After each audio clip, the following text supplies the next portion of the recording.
Sejam todos muito bem-vindos, programa Controverso no ar. Hoje vamos conversar sobre ser humano e cidadão ou criminoso. Para conversar sobre esse tema extremamente polêmico, nós fizemos um convite para os representantes da Associação do Estado de Goiás de Criminalistas. Inicialmente conosco aqui agora o doutor Paulo Borges, presidente da GCRIM. Paulo Borges, seja muito bem-vindo. Ô, Giovanni, agradeço demais o convite de estar aqui participando desse programa tão honroso perante a advocacia. E a questão é, a associação da GCRIM foi criada justamente para poder ajudar a advocacia em questões de prerrogativa. Porque ao ver de diversos advogados que se juntaram para criar essa associação, a gente viu que a nossa prerrogativa está falha, está fraca, mas acredito que depois dessa eleição que teve agora e dessa união da advocacia como um todo, a advocacia vai voltar a ter seu respeito.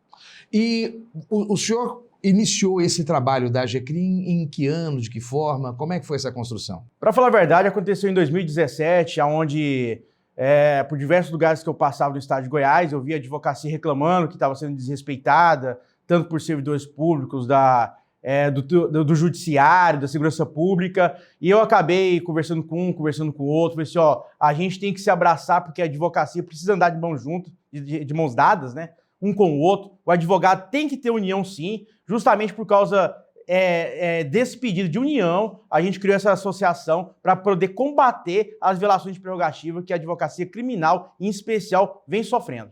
Conosco também o diretor, secretário-geral, doutor Tiago Azevedo. Doutor Tiago Azevedo, seja muito bem-vindo ao programa Controverso.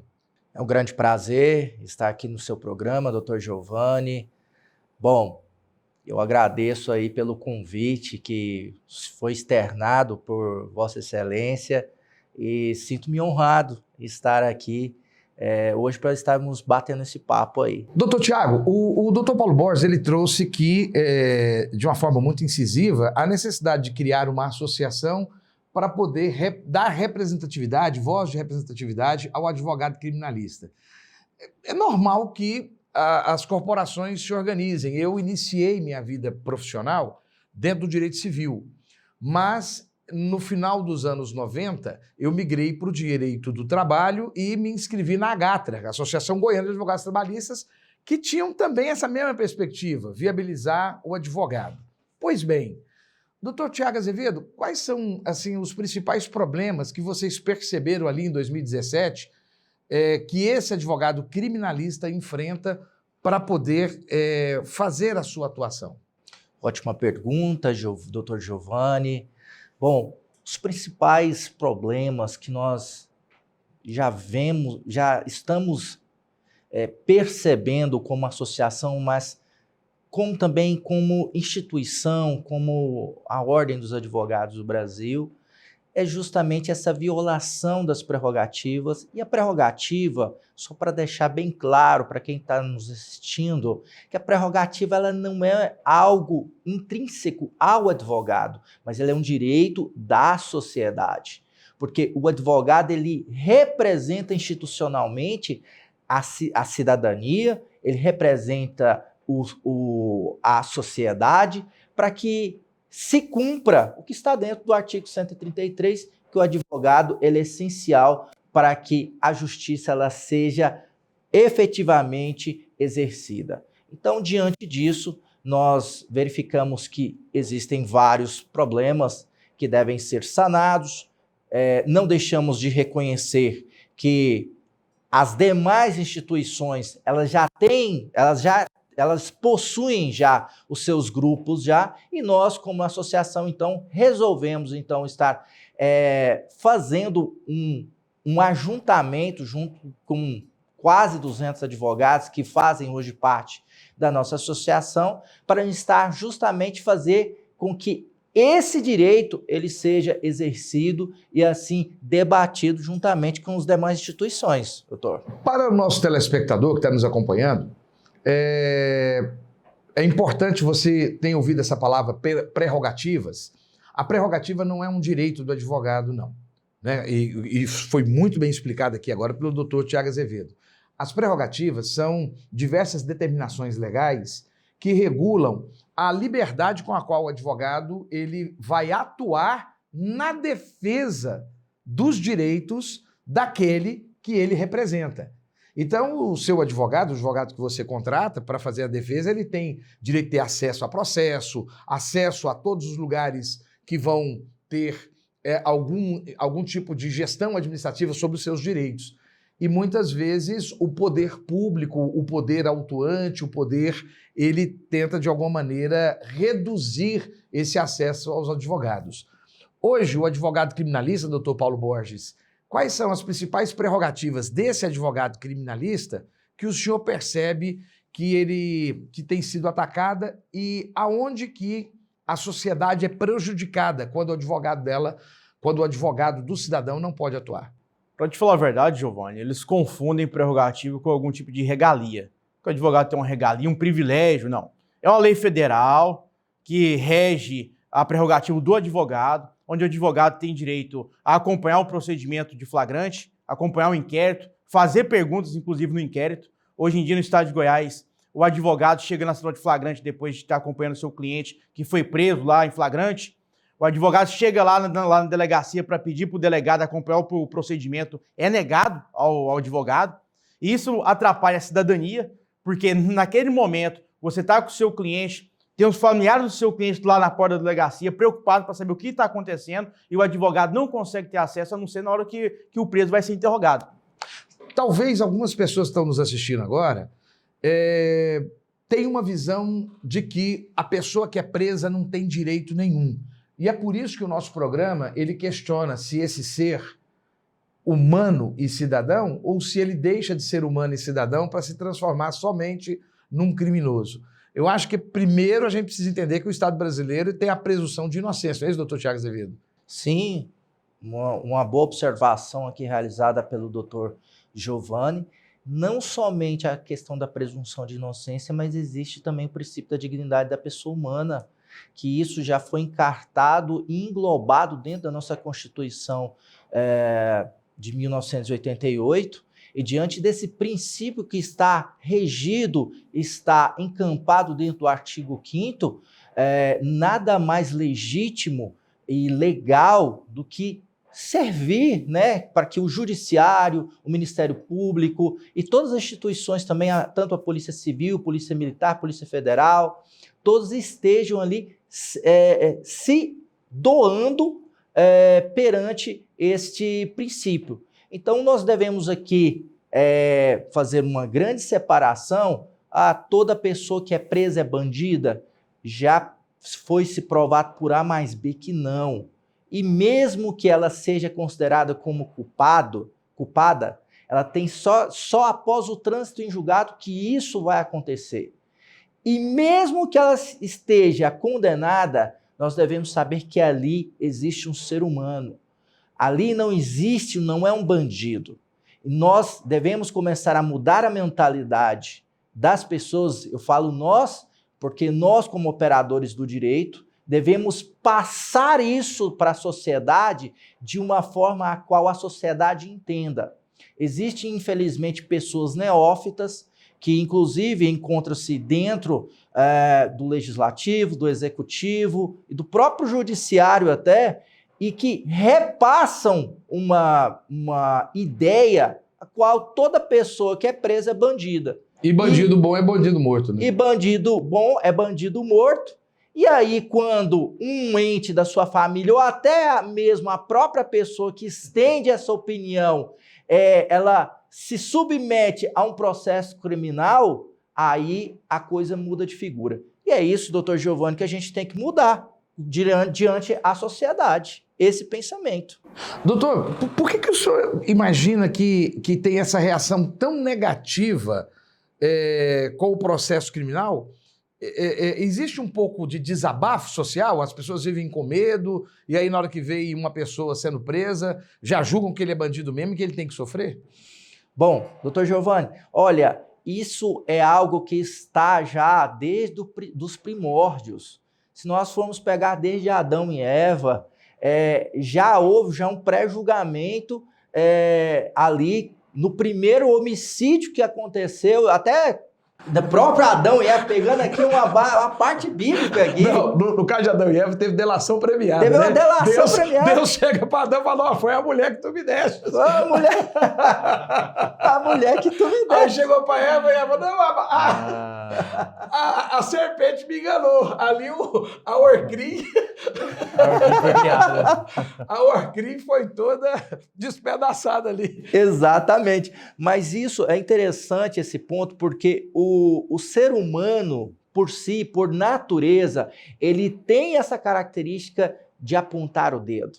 Só que ele esquece que quando ele aponta o dedo para um irmão, um cidadão, para um outro cidadão, ele esquece que existem 3 dedos voltando para ele mesmo.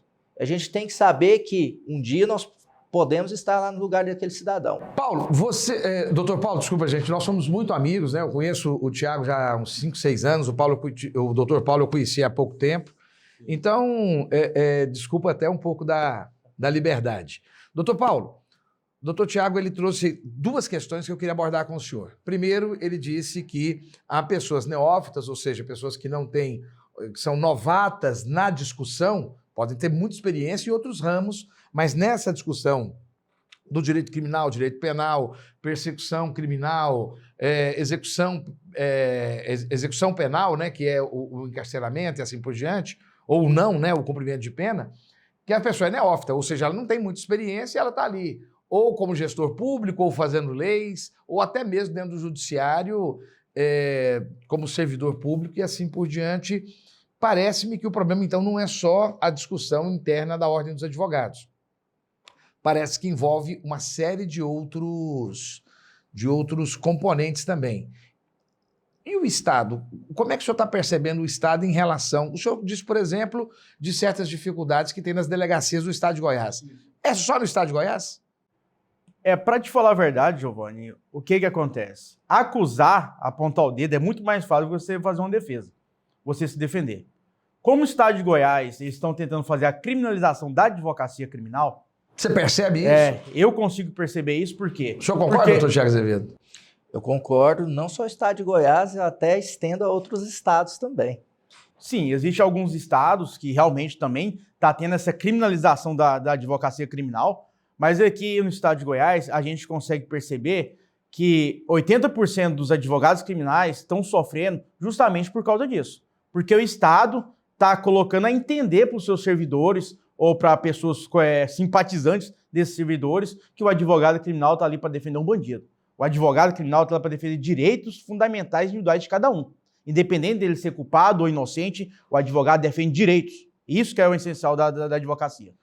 O que acontece com o advogado criminal é o quê? É que o advogado criminal chega na delegacia, automaticamente já se olha para o advogado. Chegou o advogado do bandido. Ele não merece prestígio, ele não merece estar aqui. A partir disso, eles engolem a lei. Por que eu falo engolir a lei? Porque a gente tem direito de acompanhar um flagrante, acaba não acompanhando por causa desse pensamento, que é um costume da população, né, porque acusar é muito mais fácil, e acaba se perdendo a lei. Porque o correto é o Estado cumprir a lei, o advogado cumprir a lei, o judiciário cumprir a lei. Tanto é que esse tema é importantíssimo, por quê? Porque mesmo a pessoa sendo presa, a pessoa é um cidadão, e cidadão tem seus direitos. Então, o senhor concorda com o tema do programa. Então, o senhor entende que a pessoa não perde a dignidade enquanto pessoa humana e nem a sua cidadania por estar sendo suspeita ou mesmo condenado por crime. Exatamente, até porque todo cidadão tem direito ao contraditório, ampla defesa, e até que se prove ao contrário, todo mundo tem a presunção de inocência. E, inclusive, tem pessoas de bem que às vezes pode acontecer de cair num procedimento de embriaguez, ou então, sem querer, distraído com o telefone, acaba atropelando outra pessoa sem ter aquele dolo, aquela vontade, e acaba respondendo um processo por causa disso. O senhor acredita na ressocialização do criminoso? Acredito sim. Inclusive, eu já vi que clientes, experiência própria, clientes que conseguiu voltar à sociedade, que hoje trabalha, tem família, construiu, abandonou, como a gente se diz, o crime, né? Porque são pessoas que, às vezes, por causa de uma condição social diferente, uma localidade onde nasceu, um setor onde nasceu, então falta de instrução, que quer ou não, entra nessa questão da psicologia, da sociedade, falta de um pai, falta de uma mãe presente, é uma pobreza extrema. Então são várias situações que acontecem na sociedade para a gente definir o que é um criminoso ou uma pessoa que pode voltar à sociedade. Doutor Paulo, o senhor trouxe uma coisa interessante. O senhor fala sobre a pobreza extrema e a falta de construção familiar também, né? Nós temos só mais 2 minutos para esse bloco. Nós temos, nos últimos tempos, uma discussão muito grande em redes sociais que fala que essa coisa de dizer que a pessoa criminosa, que opta do crime como fonte de sobrevivência, que essa pessoa não tem vergonha na cara, na verdade. O senhor acha que tem alguma relação, sim, entre o crime ser uma porta de oportunidade para um jovem? Sem sombra de dúvida. Inclusive, dependendo da região que o jovem ele nasce, é criado, lá ele só vai ver crime, só vai ver pessoas andando armado, pessoas traficando. Isso é uma realidade natural para ele, né? Automaticamente ele cresce vendo aquilo e automaticamente na cabeça dele ele entende, é isso que eu tenho que fazer. Isso é algo justo, né? Aí é o momento que o Estado tem que ir lá intervir para trazer educação para o jovem. Aí vem a grande pergunta, que muita gente faz. Esse raciocínio não é vitimismo, não? Só que o senhor não vai responder agora, não. O senhor vai responder no próximo bloco e você permanece conosco. Você está no lugar certo.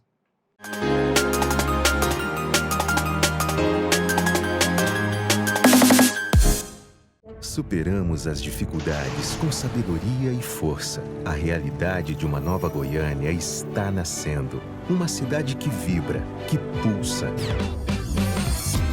Vem com a gente pra cidade avançar. Bate no peito, sou Goiânia. O trabalho não vai parar. Somos um povo batalhador, uma nova Goiânia, sim senhor. Se liga aí, vou te contar. Viadutos na Perimetral Norte e da moda a cidade vai ganhar. BRT segue em frente, novo terminal Isidório é mobilidade pra gente. Se liga aí, tem mais por vir. Infraestrutura, saúde e educação. A prefeitura faz sua parte pro bem da população. Vem com a gente pra cidade avançar. Eu dominou é com Goiânia, é hora de comemorar. Uma nova Goiânia está nascendo. Com orgulho, a minha parte vou fazendo. Prefeitura de Goiânia, 88 anos. Trabalho é a marca da CASAG. Por isso, a grande maioria das conquistas e avanços da advocacia foi o trabalho da CASAG que fez e é o trabalho da CASAG sem parar que faz. É a CASAG que faz. O Centro de Excelência CASAG. Foi a CASAG que fez. A valorização da advocacia do interior. É a CASAG que faz. O I-Restaurante. Foi a CASAG que fez. Valorização do patrimônio da advocacia é a CASAG que faz. Fez, faz e pode fazer muito mais. A modernização da subseção de Rio Verde. É a CASAG que faz. A modernização da subseção de Aparecida. É a CASAG que faz. A OAB com o trabalho da CASAG fez, faz e pode fazer muito mais. Trabalhar sempre para garantir as conquistas, realizações e avanços da advocacia. Essa é a marca da CASAG. Por isso, podemos fazer muito mais. A OAB com o trabalho da CASAG fez, faz e pode fazer muito mais.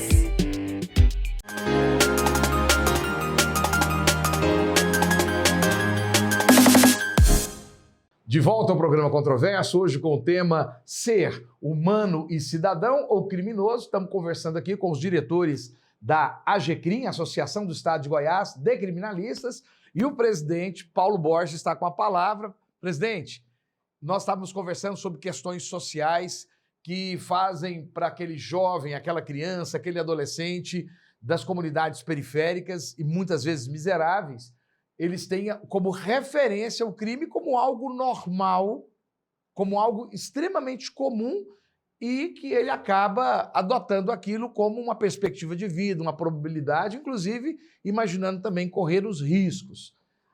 Aí eu te perguntei, a sociedade fala que essa argumentação é vitimismo. A bola está contigo. Para falar a verdade, é uma palavra que eu sempre escuto em todo tribunal do júri que eu vou fazer. Vitimismo. Ah, você está colocando o réu, o acusado, o imputado, o preso como um vítima da sociedade. Às vezes pode ser, às vezes ele não pode ser. É porque é uma série de requisitos para você se tornar uma vítima, né? O que acontece com uma pessoa que cometeu um delito?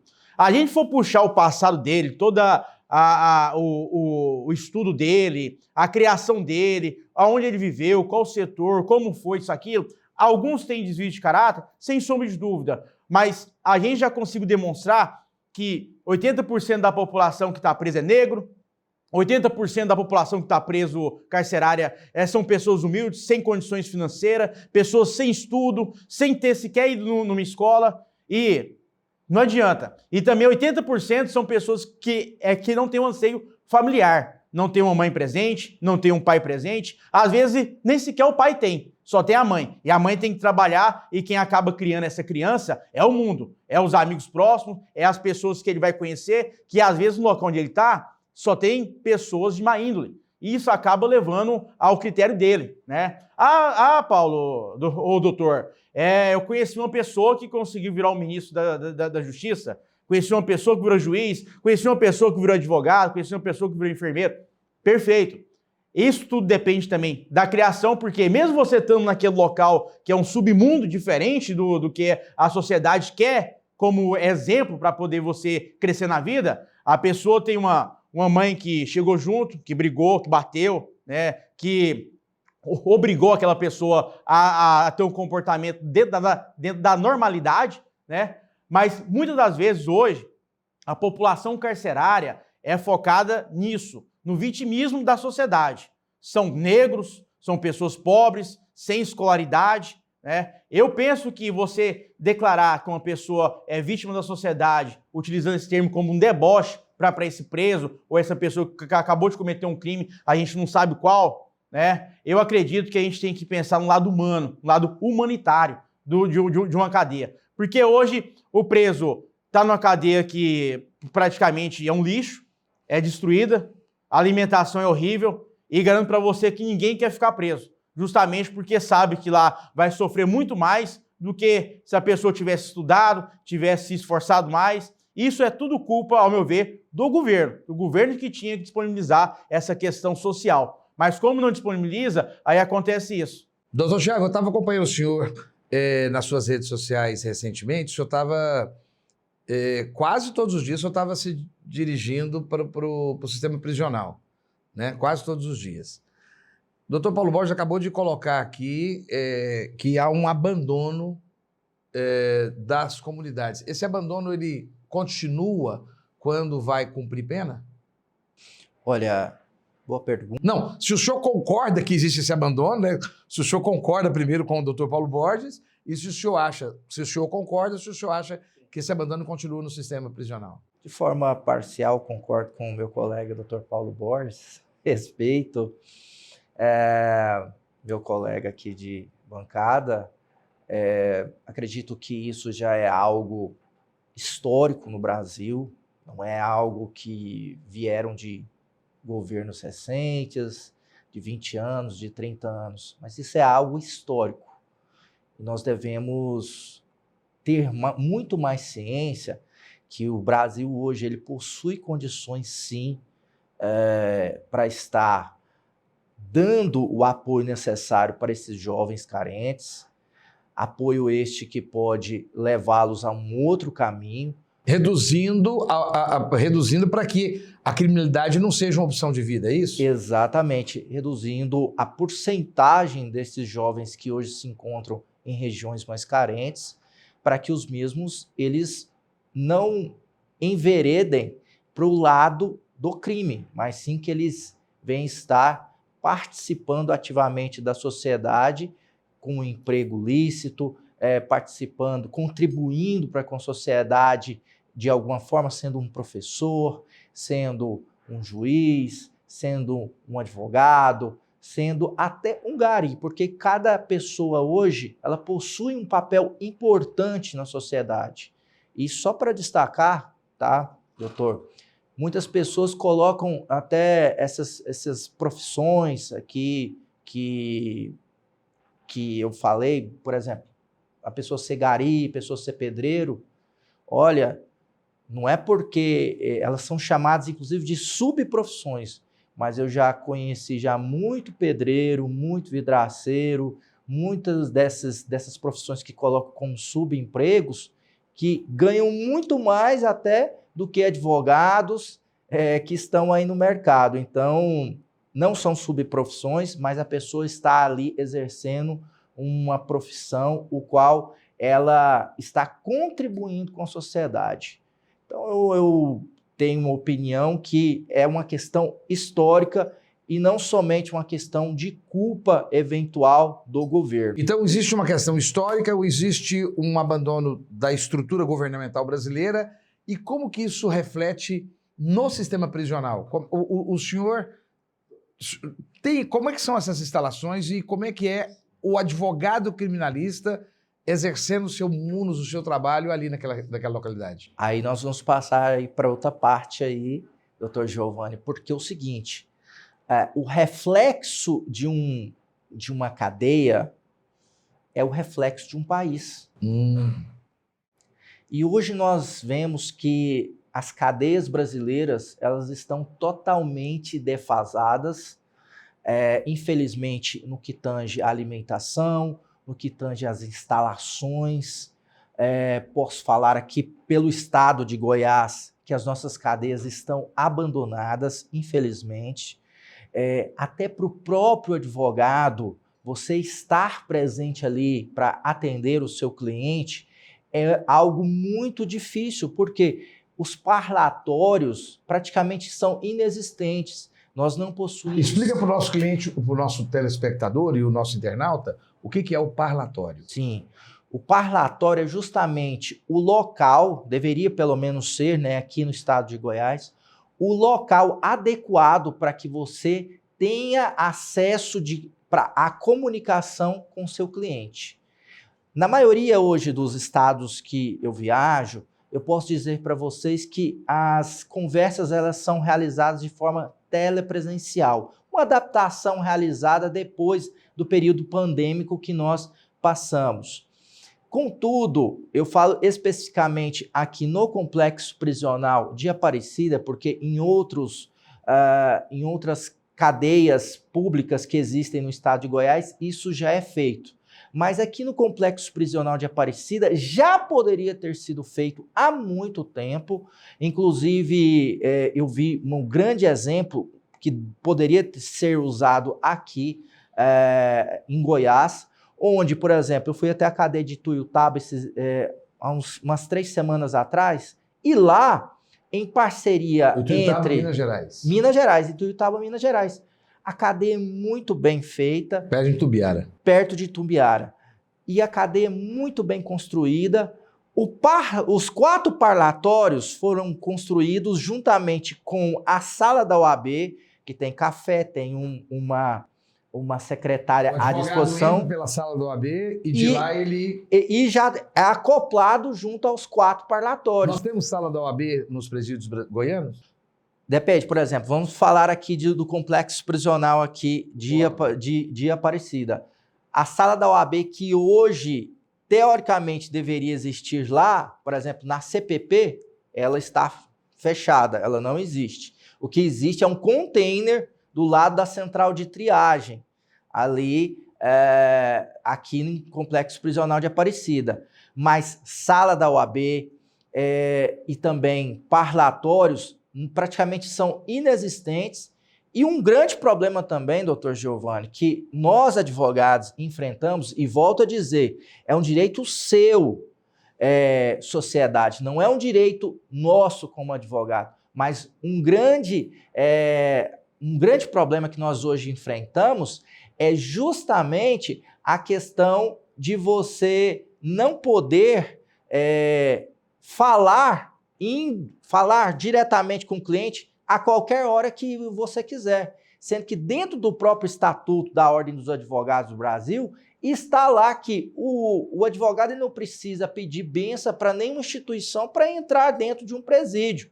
E o que acontece hoje é que está tendo um grande problema dentro dos presídios presídios, onde você faz um agendamento e vai atender um preso 20, 30 dias depois. Sendo que é algo que, às vezes, né, doutor Paulo, a gente passa por isso, doutor Giovanni, e a gente precisa de uma procuração, precisa conversar para uma defesa que será feita, porque muitas vezes o advogado assume o caso em continuidade, e aí não tem como nós fazermos. Doutor Paulo, aí eu preciso fazer essa pergunta, porque na época que o presidente Lula ele estava respondendo processos perante as mais altas cortes do país, os processos do Lula eram quase semanais, né? Eram quase semanais. Sim, e eram processos criminais, né? Sim, sim. E eu estou falando isso, gente, sem nenhum tipo de posição ideológica. Nós poderíamos estar falando de qualquer outra pessoa, mas é porque isso chamou a atenção de muita gente. Nós percebemos, por exemplo, o João de Deus. O João de Deus ele tinha contato quase diário com os advogados dele. Nós percebemos outras pessoas que são crimes com pessoas. O Bruno, o goleiro Bruno, né? Naquele momento ele estava no auge, ele tinha muito recurso financeiro. Aquela menina que matou, a Suzana Richthofen, né? Eu me lembro, acompanhei bastante o desdobramento. Ela também recebia. Tem diferença de atendimento do preso rico, multimilionário, relacionado ao poder, para o preso Pra te falar a verdade, doutor Giovanni. E o advogado sente essa diferença? Sim, exige a diferença e ela é gigante, né? A gente consegue ver essa diferença.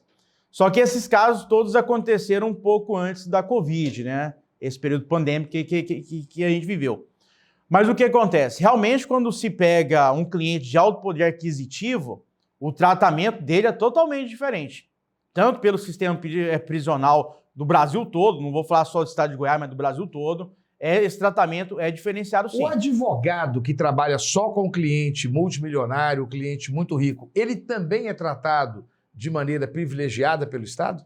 Eu não gosto de falar isso, mas é tratado sim de maneira O senhor representa diferenciada. uma associação de 200 advogados, doutor. Sim. Eu acho que eu não tenho ninguém melhor Sim. do que o senhor para me perguntar isso. Sem sombra de dúvida. Há o tratamento diferenciado, sim. Inclusive, muitas das vezes se passam esse advogado um pouco na frente dos outros em atendimento, em algum procedimento interno. Agora, se você me perguntar o porquê, não tem como eu te explicar o porquê. Mas acredito que sim, é por causa do poder aquisitivo. Sem sombra de dúvida. Então o Estado ele é pessoal na hora que ele vai prender?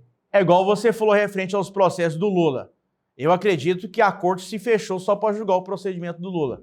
Porque eu sou advogado, acredito que todos os advogados do Brasil todo ficou sem entender como que uma apelação julgada num recesso forense foi julgada em 30 dias. Se o meu processo de um cliente meu, do Thiago, acredito que seu, de qualquer advogado, leva em torno de 9 meses a 1 ano para ser julgado, e foi julgado em 30 dias, então a gente consegue ver que existe algumas situações de alguns processos que esse procedimento é julgado um pouco mais rápido. Inclusive, a própria Suzana, o processo do Bruno, foram processos rápidos. Que aqui no estado de Goiás aqui tem diversas pessoas presas de processo de 2013 que está presa porque não foi julgado. Eu não vou trazer essa polêmica para cá, mas eu não posso deixar de cutucar. Só que a pressa nem sempre é para liberar. A pressa é porque queriam trazer a julgamento. A condenação, né? Sem sombra de dúvida. Então, essa manipulação do Estado, essa mistura da política com a justiça,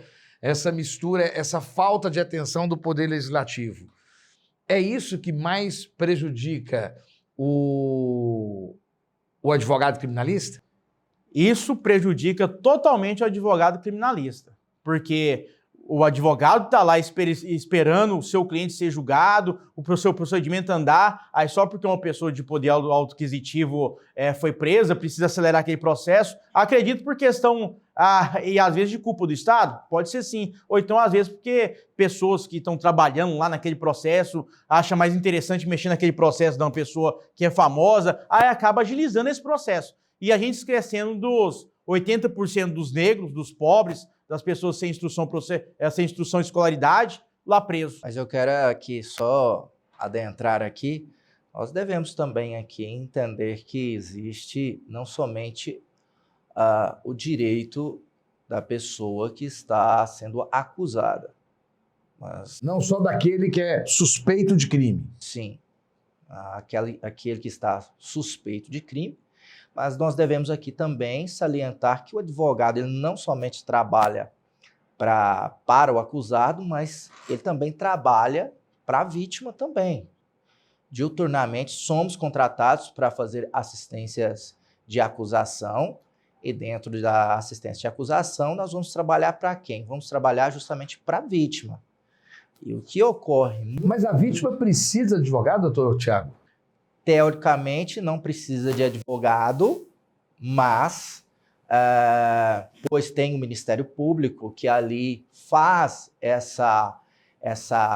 esse procedimento, e nós até ficamos fazendo um auxílio ao Ministério Público. Nós não estamos ali como advogados de acusação somente, nós estamos ali juntamente com o Ministério Público para fazer um auxílio.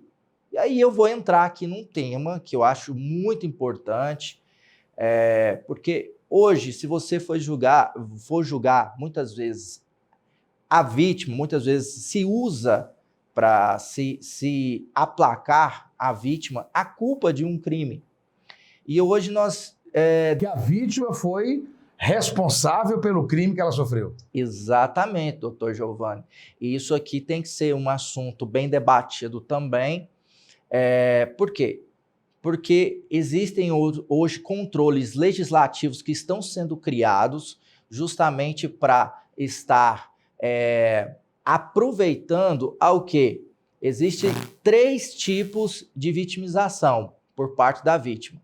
A vitimização primária, essa vitimização primária é justamente quando ela sofre aquele crime cometido contra ela. Depois, por muitas vezes, já acompanhamos alguns procedimentos que aí estão, inclusive na mídia, uma vitimização secundária. Qual que é a vitimização secundária? Que é uma revitimização da vítima dentro do processo penal, onde o promotor, ou o advogado, ou o juiz, ou até o próprio assistente de acusação, eles ou são omissos ou usam de comportamentos estranhos ao processo para justamente mudar dentro da própria concepção do julgador em uma eventual sentença. Então, existe também alguns escritores falam numa terceira, né, vitimização, que é a vitimização terciária, dentro dos critérios da vitimologia. E o que nós estamos hoje encontrando é justamente aí uma lei que foi recentemente aí assinada pelo presidente Jair Messias Bolsonaro, que é a Lei Mariana Ferrer. Essa Lei Mariana Ferrer, só para deixar bem claro para as pessoas que nos assistem, ela foi justamente votada no Congresso bem na época do Outubro Rosa. Pautas voltadas para as mulheres. Deixa eu só interferir um pouquinho, doutor Tiago, só para conversar um pouco aqui com o meu telespectador e meu internauta. Sim. Gente, o que eu estou entendendo muito claramente, o doutor Tiago está trazendo, é que a vítima, ela não tem só o momento em que acontece o fato, vamos supor, um estupro, um assalto, um homicídio. Ali ela foi vítima.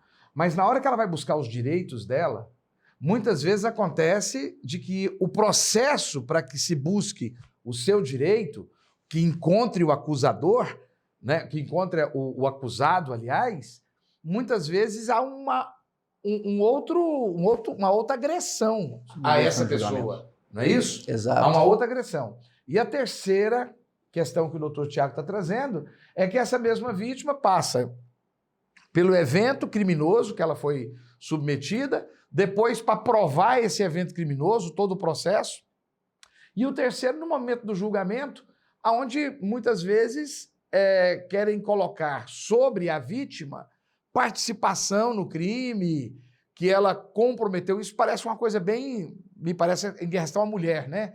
Que aquela mulher que merece ser estuprada, né? Se usa saia curta, se é provocativa. E o caso Mariana Ferrer, para aqueles que não sabem, foi lá no Jurerê Internacional, uma menina que trabalhava como promoter, que são aquelas moças, aqueles rapazes que recebem pessoas, geralmente são pessoas novas, na faixa de 19 até 24, 25 anos, né? E que estão ali para receber, para serem agradáveis e manter um clima bacana para cima. Ela diz que foi levada, ela se interessou por um rapaz e foi levada a uma cabine reservada, e nessa cabine reservada ela foi dopada. Ela se coloca como, ela diz, né, e me parece que comprovou que era virgem, né, e ela perdeu a virgindade nesse momento, e ela não sabia, só foi saber quando chegou em casa com restos, né, dentro de si daquela relação, e ela moveu uma ação criminal. Quando ela moveu a ação criminal, a pessoa, um homem multimilionário, desculpa, estou adiantando para o senhor entrar mais na parte da explicação do senhor. E aí, o que acontece? Dentro do julgamento, ela foi praticamente escorraçada tanto pelo advogado daquele que era tido como autor, apoiado pelo promotor e sem a intervenção do juiz. Para continuar essa história, você vai ficar comigo para que a gente possa ouvir a conclusão do Dr. Tiago Azevedo, porque nós vamos dar uma paradinha. Permanece conosco, você está no lugar certo.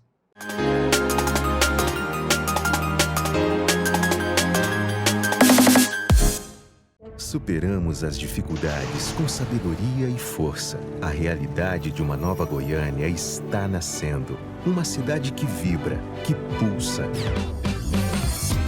Vem com a gente pra cidade avançar. Bate no peito, sou Goiânia. O trabalho não vai parar. Somos um povo batalhador, uma nova Goiânia, sim senhor. Se liga aí! Vou te contar, viadutos na Perimetral Norte e da moda a cidade vai ganhar. BRT segue em frente, novo terminal Isidório é mobilidade pra gente. Se liga aí, tem mais por vir. Infraestrutura, saúde e educação. A prefeitura faz sua parte pro bem da população. Vem com a gente pra cidade avançar. Eu dominou é com Goiânia, é hora de comemorar. Uma nova Goiânia está nascendo. Com orgulho, a minha parte vou fazendo. Prefeitura de Goiânia, 88 anos. Trabalho é a marca da CASAG. Por isso, a grande maioria das conquistas e avanços da advocacia foi o trabalho da CASAG que fez e é o trabalho da CASAG sem parar que faz. É a CASAG que faz. O Centro de Excelência CASAG. Foi a CASAG que fez. A valorização da advocacia do interior. É a CASAG que faz. O I-Restaurante. Foi a CASAG que fez.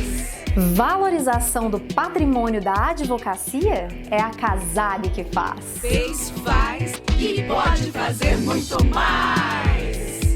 A modernização da subseção de Rio Verde. É a CASAG que faz. A modernização da subseção de Aparecida. É a CASAG que faz.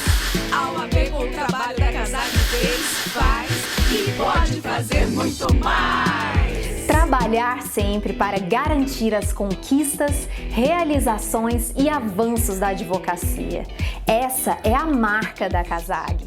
Por isso, podemos fazer muito mais. A OAB com o trabalho da CASAG fez, faz e pode fazer muito mais.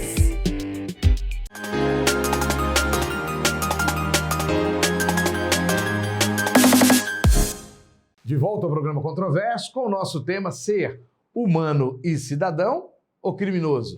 Dr. Tiago Azevedo estava conversando conosco sobre a advocacia criminal que acompanha a vítima e algumas mudanças legislativas que vão ser implementadas agora, Dr. Tiago Azevedo.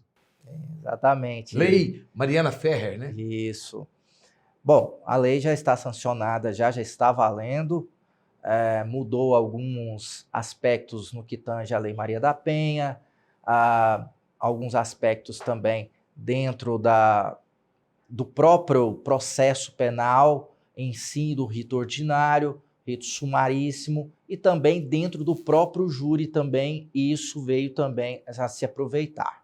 O que eu quero aqui justificar no que tange essa lei é que esse caso em específico, o doutor Gastão, que foi advogado do acusado, até naquele momento, ele agiu com tudo aquilo que o advogado ele poderia fazer naquele momento. Ele agiu com seu munus público, que ali ele representava o seu cliente.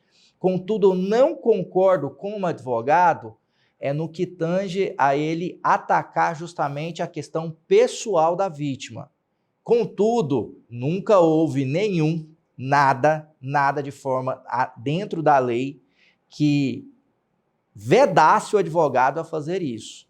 Porque não é somente o advogado que se aplica a fazer isso, mas vários promotores faziam isso, juízes que eu conheço e os próprios delegados. E hoje isso tem essa vedação, inclusive, e caso, inclusive, venha a ser utilizada, há um aumento de pena nos crimes contra a dignidade sexual. Então, doutor Giovanni, o que nós vemos é o quê? A lei ela veio para mudar o quê? Veio para mudar para se utilizar somente aquilo que está dentro dos autos, os fatos, mas não a vida pregressa da vítima. Então, hoje não se pode mais utilizar da vida pregressa da vítima, fora do contexto ali dos autos, né? A defesa, eu vejo, a meu ver, que ela está vindo a ser até cerceada, mas isso eu vou até deixar aqui para o meu colega Dr. Paulo Borges estar falando sobre isso aí. Se a Mariana tivesse sido acompanhada pelo senhor, por exemplo, o senhor teria condição de parar o doutor Gastão? Com certeza, de forma alguma, eu não sei até, porque eu li toda a sentença foi muito bem realizada, inclusive é uma tese que, teoricamente, eu nunca tinha visto, que é o estupro culposo. Essa foi a tese utilizada.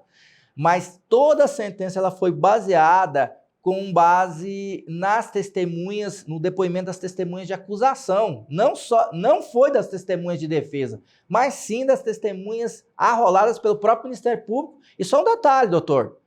O Ministério Público pediu a absolvição do acusado nesse processo. Não houve pedido de condenação. Para falar a verdade, nesse caso da Mariana Ferrer aí, o fiscal da lei, que tinha que fiscalizar o que estava acontecendo no processo, se ele pediu a absolvição, eu acredito que esse processo ele correu de forma correta. Mas isso é uma outra história. Mas essa promulgação referente a essa lei, que agora não permite o advogado em si fazer pergunta para a testemunha, aonde é necessário, às vezes, dependendo... O advogado, o juiz, o delegado, o promotor... mas eu falo advogado em si porque... É a parte que te interessa. A parte que me interessa, eu vejo como destruir a ampla defesa, o contraditório. Realmente, existem perguntas que o advogado, por ter ética, moral, respeito, até aquele momento da vítima, o advogado, ele não precisa fazer, ele não tem que fazer, porque são coisas que não interessam ao processo. Mas você questionar sobre se a vítima tem processo, se já respondeu o processo, e principalmente no tribunal do júri, isso é essencial. Recentemente, participei de um tribunal do júri, onde era um feminicídio, onde a vítima, que era uma mulher, ela tinha 7 passagens pela polícia, inclusive cumpriu pena de 5 anos por homicídio, roubo, e o meu cliente estava sendo acusado por um feminicídio, tal, apenas dar uma barrada de ferro nela, tal, que ao meu ver, realmente cometeu crime, lesão corporal, mas era outra esfera, era violência doméstica. Não necessitava de vir ao tribunal do júri. Mas baseado na vida pregressa da vítima, a gente conseguiu demonstrar no júri o que realmente aconteceu. Né? Mas isso é uma outra história, não cabe explicar agora. Mas referente a essa lei específica, eu acho que ela é incondicional. Eu fiquei curioso, eu tenho certeza que o telespectador também. Ele deu a barrada de ferro nela, mas ela veio a morrer da barra de ferro? Não, foi só uma tentativa de uma barrada só. Só que como são pessoas que respondem crimes, acabou, no calor da emoção, acusando isso, aquilo, e querendo ou não, um procedimento gigante, mais de 4 anos para chegar no plenário. Lesão corporal para tentativa de homicídio. Exatamente, essa questão. Para ser mais específico, essa lei destrói a advocacia, destrói também a promotoria e principalmente o juiz. Porque a gente fica sem entender agora. Porque tem a lei de abuso de autoridade, né? Aonde o advogado agora... Já era suficiente. Já né? era o suficiente. Onde o advogado pode colocar o seu cliente para responder apenas a defesa. Automaticamente, eu como advogado, vou na audiência e falo, ó, meu cliente vai responder apenas a defesa baseada em tal julgamento do STJ. Eu fui fazer uma vez uma defesa de um colega nosso, numa delegacia de polícia, e foi, na verdade, a secretária dele que me ligou, ela ouviu a conversa pelo celular, porque eles buscaram o cidadão e levaram e pronto. E, lógico, não vou dizer o ano, não vou dizer o lugar, não vou dizer quem foi, mas, na verdade, a suposta vítima era primo do delegado. A suposta vítima era primo do delegado. E quando eu cheguei lá, no ambiente, todo mundo levou um susto, porque eles não deixaram nenhuma possibilidade dele se defender. E o cara é um empresário que estava atendendo. E quando eu cheguei, doutor Paulo, os policiais armados, com a arma na frente, eu sentei numa cadeira e eles encostaram atrás de mim, passando a arma nas minhas costas. E do meu cliente também. E eu olhando aquele circo todo, o delegado batendo na mesa, xingando, falando palavrão e etc. Não estou dizendo que isso acontece sempre, eu estou falando de um caso específico. Eu olhei para o meu cliente confia em mim demais, graças a Deus, a gente tem esse dom, né? Quem é advogado profissional. Eu olhei para o delegado e falei, doutor, eu estou indo embora. Ele falou, como assim? Não, vamos continuar. Não, estou indo embora, doutor. Por quê? Porque eu estou com medo do senhor. O senhor já falou 4 palavrão, eu sou crente. O senhor falou 4 palavrão, eu não gosto de palavrão. O senhor bateu na mesa aqui 3 vezes. E esse cidadão está relando um negócio aqui, eu espero que seja arma. Né? Então, eu estou me sentindo extremamente intimidado. Estou indo na UAB, estou indo na corregedoria e depois a gente conversa. Um abraço, meu querido. Peguei na mão do meu cliente. Um abraço, doutor Giovanni. Fique com Deus. E fui embora. Então, eu acredito que nós temos mecanismos para barrar, mas precisa ter um advogado. O que, na questão da Mariana Ferrer, assusta é que tinha lá a Defensoria Pública. E a Defensoria Pública não cumpriu o mundos dela.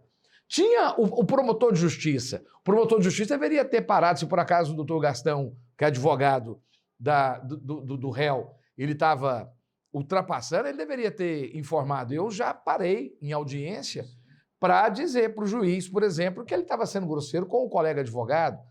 Eu acho que a gente precisa entender que o ambiente de justiça é um ambiente de cidadania. O senhor concorda? Sim, sem sombra de dúvida. Inclusive, especificando sobre esse caso, realmente eu assisti, eu não vi nada demais que o advogado tenha feito, algumas perguntas que ultrapassaram realmente o interesse do processo, mas às vezes o advogado no processo é necessário ele criar uma situação para poder ele trazer a verdade do processo. É por isso que eu acho que essa lei é inconstitucional, eu acho que ela vai ser derrubada, essa lei, sem sombra de dúvida, porque isso atrapalha totalmente a advocacia, especialmente a criminal, atrapalha também a promotoria, atrapalha o juiz também. É porque agora você vai fazer uma audiência, você faz uma pergunta a mais para a vítima, às vezes aquele juiz, se você já teve vários embates com ele decreta sua prisão lá no momento, o senhor está sendo deselegante, o senhor está preso, baseado na... Eu acho isso... eu acredito que essa lei ela vai passar por várias... E é nisso que vocês entendem que precisa de ter mais presença da OAB junto ao advogado criminalista. Porque muitas vezes vocês sofrem Exatamente. Esse abuso de autoridade. Sem sombra de dúvida. Inclusive, recentemente fui fazer um tribunal do júri, onde o meu colega do meu lado estava fazendo diversas perguntas que, ao meu ver, não cabia fazer para uma delegada. O juiz estava intervindo o tempo todo. Eu cheguei no colega, você perguntar assim, que você está fazendo umas perguntas que, ao ver meu, não tem nada a ver. Ele continuou fazendo. Na hora que eu fiz a minha primeira pergunta, que foi técnico sobre um laudo pericial, o juiz falou assim, a palavra da defesa está cassada, vocês não vão perguntar mais nada, já vou passar para o Ministério Público. Eu falei para ele, doutor, a defesa tem pergunta, eu sou advogado de outro acusado, defesa tem pergunta, não está cassada a palavra. Automaticamente foi para ele, então o senhor vai fazer o júri sozinho. Nesse momento... Acabou o júri. Automaticamente foi cancelado o júri. Doutor Paulo, agora vamos para algo delicado. Faltam só 6 minutos para a gente encerrar e eu preciso também saber o outro lado. O lado aonde o advogado, muitas vezes, ele age de forma equivocada. Porque se o senhor não fizer uma separação do joio e do trigo, a gente acaba contaminando uma massa importante por conta da atuação equivocada de alguns. O advogado envolvido nas facções criminosas e que utiliza da sua posição ali para movimentação criminosa. Existe ou não existe? Para te falar a verdade, isso existe realmente, sem sombra de dúvida, isso no Brasil todo já ficou demonstrado que existe uma pequena parcela de profissionais que estão levando a advocacia ao esdrúxulo, né, sobre isso, mas eu torno a falar, a criminalização da advocacia está banalizando os crimes contra os advogados. Porque trata-se de um criminoso, que é advogado. Sim, sem E sombra... não que os advogados criminalistas aderiram ao crime, né? Sem sombra de dúvida. Essa eu acho que é a separação. Justamente por isso que o advogado tem sua prerrogativa, é necessário nessa investigação respeitar todas as prerrogativas do advogado, analisar o que é crime e o que não é, não só pegar, como diversos inquéritos que eu pego de vários colegas e que eu ajudo por causa dessa questão da AGCRIM, né, que eu bato muito na prerrogativa do advogado, que você pega a investigação, eles pegam diversos crimes lá e no final eles colocam em sério o advogado. Só porque o advogado às vezes ganhou um honorário gordo, às vezes tem um problema pessoal com tal delegado, problema pessoal com tal não sei quem, ele acaba sendo dado nesse procedimento como criminoso. Por isso que tem que ser respeitado as prerrogativas do advogado para poder acabar com essa criminalização da advocacia. E tem aquele famoso, né, doutor Tiago Azevedo, só eu, cadê os outros, né? Cadê o juiz ladrão? Cadê o promotor que atua dentro do crime e assim por diante, né? Justamente, doutor Giovanni, o que nós estamos verificando é que as demais instituições, elas são fortalecidas. Se hoje você pegar as instituições, a magistratura, o Ministério Público, os delegados de polícia, Polícia Militar, Federal, enfim, e até não vou falar como instituição, mas o grupo, por exemplo, Uber, taxista, são muito mais unidos do que os próprios advogados. Hoje, por exemplo, existem procedimentos em que, o senhor perguntou para o doutor Paulo, mas só fazendo uma complementação, existem procedimentos correndo em desfavor de colegas, onde a OAB suspende os advogados preventivamente, sendo que nem o juiz criminal pediu para que esses advogados ficassem afastados da sua profissão, do seu ganha-pão. E ainda mais no período pandêmico como a gente passou. Nós temos casos de colegas advogados que estão passando por dificuldades porque o próprio magistrado concedeu para que os mesmos pudessem aguardar o processo em liberdade e também continuar a trabalhar. Contudo, vem o Tribunal de Ética e Disciplina da OAB e suspende preventivamente por 90 dias esse advogado. E isso deve ser combatido. Por quê? Por que nas outras classes, nas outras instituições, nós não vemos isso? E dentro da nossa classe, às vezes porque o advogado não devolveu um processo, ele é suspenso por causa disso. O advogado criminalista, eu não tenho essa informação. Todo mundo sabe, eu sou classista há alguns anos, né? Até que no embate aí houve alguns comentários a esse respeito, mas eu não tenho essa mensuração. Eu vou atrás dela para 2022, me interessa. O advogado criminalista, ele sofre maior quantidade de processo ético pela OAB do que os outras camadas de advogados, não? Não, e por incrível que pareça, não, viu, Giovanni? As pessoas pensam que sim, mas não. Quem passa aí por mais processos que eu tenho ciência é de advogados cíveis, que atuam em área securitária, que a gente tem informação, esse tipo de advocacia, mas não o advogado criminalista. Pode fazer essa certificação aqui na OAB-GO, conheço advogados que têm mais de 200 procedimentos lá no TED, entendeu? Contudo, tem uma boa defesa no que tange a isso. 1 minuto e meio para nós conversarmos sobre o futuro. 2023, não vou falar 2022 não. 2023, estamos com uma nova OAB, ou confirma-se o presidente da República, confirma-se o governador, ou um novo governador, ou um novo presidente da República. Enfim, novos ares. E o que a advocacia criminal imagina de novidade em 2023? Para mim, já em relação à minha instituição, eu tenho fé, eu quero, assim, de todo coração, sem nenhuma demagogia, eu quero que venha estar melhorando as nossas condições de trabalho, não somente para o advogado criminal, mas para toda a advocacia em si, e que nós venhamos a poder ter pelo menos o direito de trabalhar com dignidade. Se pelo menos o direito de trabalhar com dignidade e haver respeitabilidade a esses profissionais, aos advogados e advogadas goianos, para este advogado aqui que vos fala, eu já fico muito satisfeito. Então, essas são as minhas considerações finais, tá, doutor Giovanni? Eu agradeço pela oportunidade que Vossa Excelência deu para que eu pudesse vir ao programa e estar estabelecendo aqui a minha opinião. Prazer recebê-lo, doutor Tiago Azevedo, diretor, secretário-geral da Associação Goiana Associação do Estado de Goiás de Criminalistas. Para a sua consideração também, essa perspectiva de futuro, doutor Paulo Borges, diretor-presidente da GCRIM. Doutor Giovanni, eu acredito que para o advogado é 2022. 2023 não vai interessar, não. Sabe por quê? Porque a gente viu a política classista agora e a gente viu que qualquer um dos dois lados que estava na ponta conseguisse ganhar a eleição do OAB, a advocacia acredito que agora, em 2022, mesmo eu estando do outro lado, acredito que Rafael Lara vai fazer uma ótima gestão, sem sombra de dúvida, é um cara exemplar, e acredito sim que a nossa prerrogativa ela vai voltar realmente a ter vigor e a ter respeito, porque acredito que o Alexandre Pimentel ele vai estar à frente, e não é puxando o saco não, conheço, é meu ídolo, e espero estar junto com cada um de vocês. E agradeço você pelo convite, porque é uma honra estar aqui nesse programa onde só passa só celebridade. Agradeço demais. Muito obrigado, doutor. Os diretores da GCRIM são celebridades, uma honra recebê-los. E você, telespectador, que prazer poder trazer mais um programa para você. Permanece conosco, você está no lugar certo.